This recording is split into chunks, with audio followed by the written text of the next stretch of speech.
នៅពេលចាប់ផ្ដើមជំពូកអេនយ៉ាដែលជាក្មេងស្រីនោះបាននិយាយថាសូមមេត្តាអភ័យទោសផងខ្ញុំមិនដឹងថាត្រូវធ្វើអ្វីទេនៅពេលដែលខ្ញុំបានឃើញលោកភ្លាមនោះខ្ញុំឈ្មោះអេនយ៉ា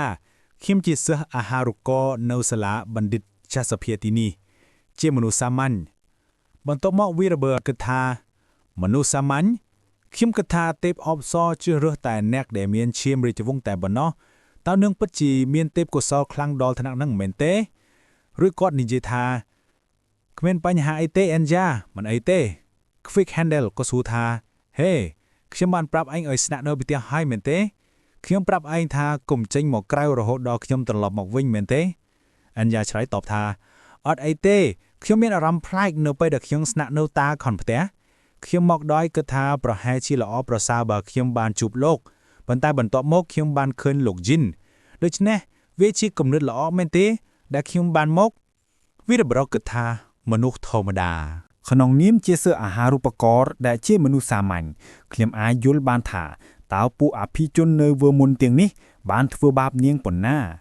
រឿងដដែលនេះបានកើតឡើងចំពោះខ្ញុំនៅក្នុងជីវិតមុនរបស់ខ្ញុំ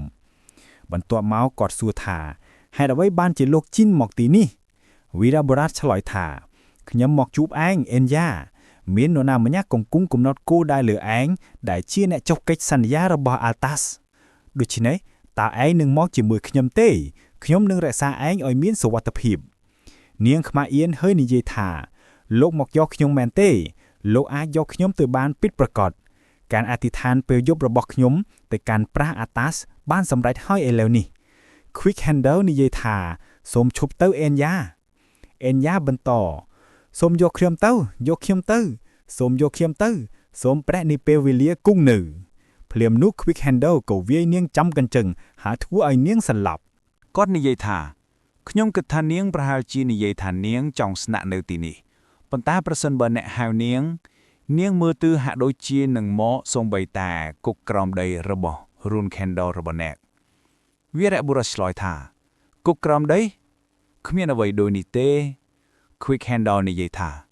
កងធัวពុតជាមិនដឹងមាននាគមួយក្បាលនៅទីនោះទៀតផងក្នុងពេលជាមួយគ្នានេះមូរាកានកំពុងស្រមុកហើយដេកលក់ Quick Handle និយាយថាគាត់មិនអាចរងចាំមួយផ្លែតបានទេជីន Rune Candle ហេតុផលដែលខ្ញុំជួយញាក់គឺដោយសារតែភក្តីភាពរបស់ខ្ញុំជំទាស់ Demavera ហើយសុវត្ថិភាពរបស់អេនយ៉ាក៏ពាក់ព័ន្ធដែរប៉ុន្តែហេតុផលដ៏ធំបំផុតគឺបុរសម្នាក់ដែលកំពុងស្រមុកហើយដេកលក់នៅទីនោះគាត់ខ្សោយជាងអ្វីដែលគាត់គិតនៅពេលនេះគាត់មិនអាចតតាំងនឹងញាក់ខ្យល់ Viorota នោះទេដូច្នេះប្រសិនបើយើងត្រូវប្រយុទ្ធជាមួយគាត់ខ្ញុំនឹងក្លាយជាអ្នកដែលត្រូវប្រយុទ្ធការវាយប្រហារទាំងអស់ដែលមូរាកានបានធ្វើកាលពី1000ឆ្នាំមុននឹងដូចជាការលេងសើចសម្រាប់គាត់ដូច្នេះរហូតដល់ Viorota មកដល់អ្នកអាចស្នាក់នៅកន្លែងរបស់ខ្ញុំបានខ្ញុំគ្មានការជំទាស់ទេប៉ុន្តែអ្នកត្រូវតែបញ្ចូលអ្នកដែលកំពុងដេកនៅទីនោះ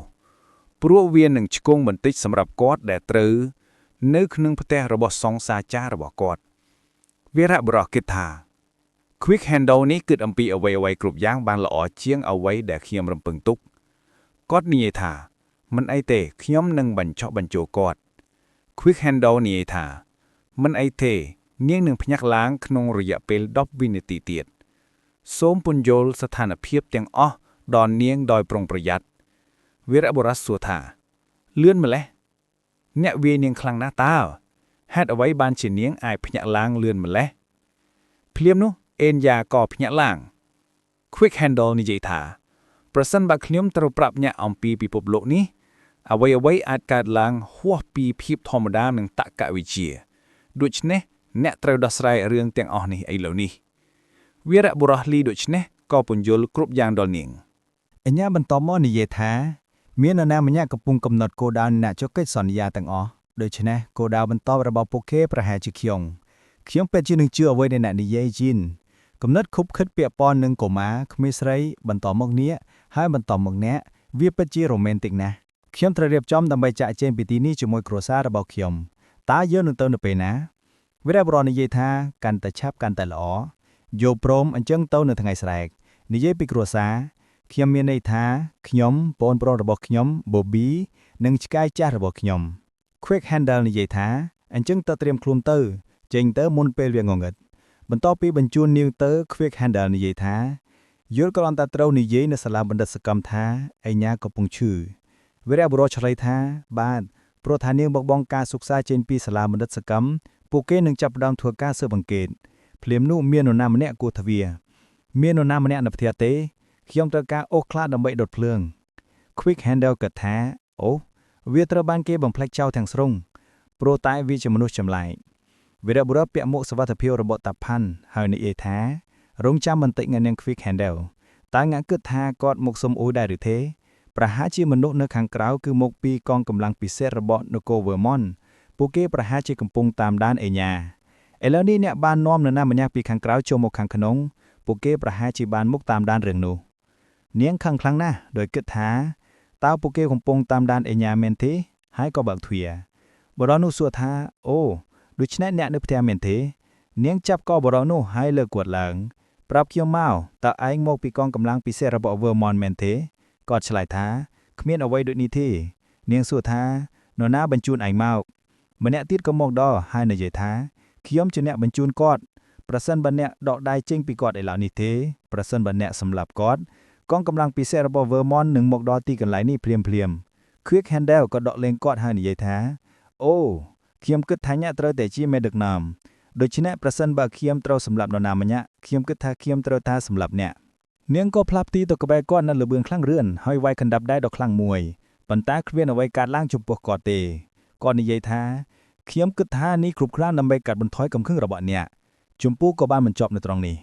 នៅខិនជំពូបន្ទាប់វាបរោះកំពុងឈរនៅទីនោះស្ងាត់ស្ងៀមបន្ទាប់ពីត្រូវបានគេវាយចំក្បាលគ្មានផ្លូវទេមិនត្រឹមតែប៉ុណ្ណោះម៉ាក់ក្រហមដែលគាត់ពាក់នៅលើមុខរបស់គាត់អាចត្រូវបានពាក់ដោយមេដឹកនាំកងវរសេនាតូចនៃកងកម្លាំងពិសេសរបស់នគរ Vermont តែប៉ុណ្ណោះលើពីនេះគាត់កំពុងប្រោដាវជាដាវកោងមើលទៅលើវត្ថុទាំងពីរនេះគាត់អាចជាមនុស្សតាមអនាគតគាត់ដូចជាដៃស្ដាំរបស់អធិរាជនៃនគរនេះមេដឹកនាំកងវរសេនាតូចទី3របស់កងកម្លាំងពិសេស Vermont ដែលមានឈ្មោះកូថារ៉ាជគាត់ជាអ្នកប្រោដាវដ៏ល្អម្នាក់ដែលសំបីតែមនុស្សនៅក្នុងត្រកូលរបស់ខ្ញុំក៏នឹងហៅគាត់ថាជាអ្នកប្រោដាវដ៏ល្អដែរមើលទៅលើថាមពលរបស់គាត់ត្រូវតែមានយ៉ាងហោចណាស់8ផ្កាយល្អណាស់ដែលខ្ញុំបានបិទបាំងមុខរបស់ខ្ញុំដោយមួកសុវត្ថិភាពនេះ Quick Handle និយាយថាមិនអន់ទេសម្រាប់មនុស្សដែលអាចទប់ទល់នឹងការវាយនោះបានគាត់ឆ្លើយថាសូមមេត្តាអភ័យទោសផងយើងបានមកស៊ើបអង្កេតដោយសារតែអ្នកបាននាំមនុស្សមួយចំនួនពីប្រទេសផ្សេងទៀតចូលទៅក្នុងផ្ទះរបស់អ្នកដោយខុសច្បាប់ឥឡូវនេះយើងបានបញ្ជាក់ហើយយើងនឹងចាក់ចេញហើយ Quick Handle សួរថាអ្នកគិតថាអ្នកឯងនិយាយសុំទោសហើយចាក់ចេញបានមែនទេបន្ទាប់ពីចូលមកក្នុងផ្ទះរបស់ខ្ញុំ Right និយាយថាអ្នកនាង Enya ត្រូវបានគេឃើញចាក់ចេញពីកន្លែងនេះតែម្នាក់ឯងវាពិតជាគ្រោះថ្នាក់ខ្លាំងណាស់សម្រាប់នាងដែលត្រូវទៅតែម្នាក់ឯងនៅយប់ជ្រៅបែបនេះមែនទេប្រសិនបើយើងទាំងពីរប្រយុទ្ធគ្នាអ្នកប្រហែលជាអាចទប់ខ្ញុំបានប៉ុន្តែប្រសិនបើមានអ្វីកើតឡើងចំពោះនាងខាងពេលជាមួយគ្នានោះតើអ្នកនឹងអាចទៅជួយសង្គ្រោះអ្នកនាង Enya បានទេដូច្នេះខ្ញុំជឿថាអ្នកនឹងមិនបន្តការប្រយុទ្ធនេះទេនោះហើយជា headfall ដែលខ្ញុំកំពុងចាក់ចេញពីទីនេះលាហើយនៅពេលដែលគាត់ចាក់ចេញដៅគម្រាមនាងក៏និយាយថាកុំភ្លេចរឿងនេះលើក្រោយខ្ញុំនឹងយកអ្វីមួយដែលអ្នកស្រឡាញ់ទៅមនុស្សគ្រប់រូបដែលអ្នកគិតថាអ្នកត្រូវតែការពារដោយជីវិតរបស់អ្នកពួកគេទាំងអស់នឹងត្រូវបំផ្លាញដោយដៃរបស់ខ្ញុំនៅថ្ងៃណាមួយគាត់និយាយថាយល់ព្រមខ្ញុំនឹងទៅហើយគាត់ចេញទៅក្រៅហើយប្រាប់ក្រុមរបស់គាត់ថាមានមនុស្សមួយចំនួនបានមកទីនេះដោយខុសច្បាប់លើកក្រោយយើងអាចរកឃើញអត្តសញ្ញាណរបស់ពួកគេបន្ទាប់នោះសូមប្រាប់អ្នកទាំងអស់គ្នាដែលកំពុងមើលនាប្រាក់ពីទីនេះឲ្យមកបណ្ដោះអាសន្នអ្នកក្រៅបង្ខប់សួរថាប៉ុន្តែមេក្រុមតើយើងនឹងរកឃើញនៅអ្វីដែលពួកគេកំពុងធ្វើយ៉ាងដូចម្ដេចគាត់ឆ្លើយថាយើងមិនគួរធ្វើឲ្យអ្នកប្រាក់នោះខឹងទេខ្ញុំនឹងទទួលខុសត្រូវអ្វីក៏ដោយពេលនោះហើយដែលគាត់មើលទៅដៃរបស់គាត់ហើយឃើញថាឈាមបានចេញពីមាត់របស់គាត់ពីការវាយដែលគាត់បានទទួលវាពិតជាគ្រោះថ្នាក់ខ្លាំងណាស់សម្រាប់អ្នកដូច្នេះសូមនៅឆ្ងាយគាត់និយាយត្រឡប់ទៅទីនោះវិញ Quick Handle និយាយថាចង្រៃវាជាភាពល្ងងខ្លៅរបស់ខ្ញុំដែលរក្សា Enya នៅកន្លែងនេះប្រសិនបើអ្នកមិនបានមកទេខ្ញុំនឹងមិនដឹងរឿងនេះទេវីរបុរសនិយាយថាមិនអីទេយើងដឹងហើយឥឡូវនេះសុវត្ថិភាពរបស់ Enya គឺជារឿងសំខាន់សម្រាប់យើង Quick Handle និយាយថាយល់ព្រមយើងអាចផ្លាក់ប្ដូរនាងនៅថ្ងៃស្អែកនេះ ពួកគេបញ្ជូននាងចេញតាមកប៉ាល់មួយវីរបុរសនិយាយថាឡណាស់កប៉ាល់ពាណិជ្ជកម្មមួយកំពុងតែទីខានកុំបារម្ភអ្នកនាង Quick Handle ខ្ញុំបានឲ្យប្រាក់ល្អដល់ប្រធានក្រុមគាត់នឹងមើលថែនាងយ៉ាងល្អអ្វីដែលសំខាន់មូរកាន់ក៏នៅទីនោះដើម្បីយាមដែរ Quick Handle និយាយថាពិតប្រាកដណាស់ការពិតដែលគាត់នៅទីនោះគឺជាអ្វីដែលធ្វើឲ្យខ្ញុំបារម្ភក្នុងពេលជាមួយគ្នានេះមូរកាន់កំពុងមានការលំបាកជាមួយឆ្កែនោះ Quick Handle និយាយថាយល់ព្រមខ្ញុំនឹងផ្ញើសារទៅវារ៉ូតាភ្លាមវានឹងត្រឹមត្រូវសម្រាប់គាត់ដែលត្រូវមកដល់នៅពេលដែលមូរកាន់ត្រឡប់មកវិញបន្ទាប់ពីនោះមួយសប្តាហ៍ក្រោយមកបន្ទាប់ពីទុកក្មេងស្រីនៅទីនោះមូរកាន់ក៏ត្រឡប់មកវិញហើយកំពុងមើលផ្ទះវីរបុរសមកហើយនិយាយថាធ្វើបានល្អណាស់មូរកាន់និយាយថាវាគួរឲ្យខ្លាចជាងអ្វីដែលខ្ញុំគិតទៅទៀត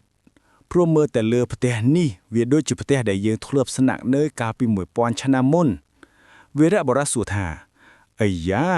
តាក្តីស្រឡាញ់នៅក្នុងខ្លួនអ្នកកំពុងចេញមកមែនទេមរកាន់និយាយថាគុំនិយាយរឿងបែបនេះវាជាការលំបាកណាស់ក្នុងការជួសជុលស្នេហាដែលបាក់បែកកូនហើយខ្ញុំកំពុងនឹកឃើញអនុស្សាវរីយ៍ចាស់កាលពី1000ឆ្នាំមុននៅក្នុងផ្ទះមួយដូចនេះ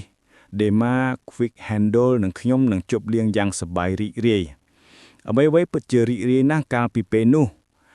មែនទេមរកាន់Demaសួរនៅក្នុងការចងចាំរបស់គាត់នោះគឺបុព្វបុរសរបស់វីរបុរសរបស់យើងប៉ុន្តែមុខរបស់គាត់ចាប់ផ្ដើមមានភាពរអាក់រអួលហើយលេចឡើងចំពោះមរកាន់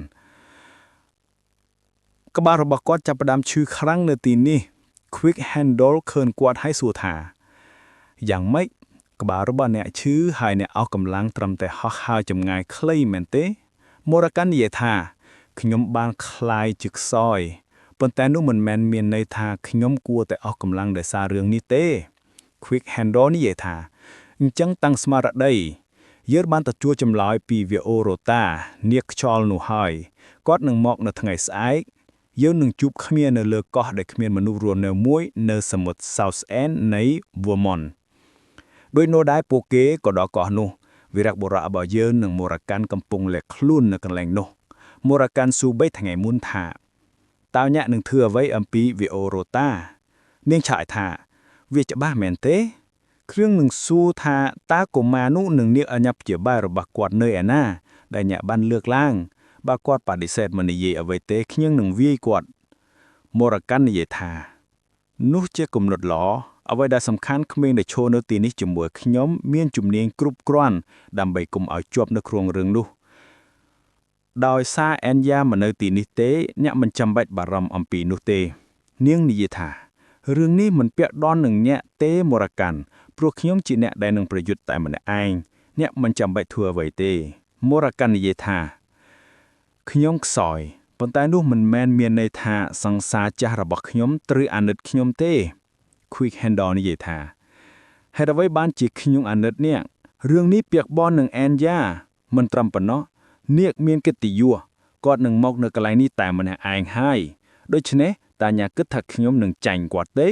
ដូច្នេះគុំបារម្ភអំពីអ្វីទាំងអស់ហើយគ្រាន់តែអង្គុយមើលអ្វីដែលកើតឡើងនៅថ្ងៃស្អែកនោះហើយគឺជាការនិយាយរបស់នាង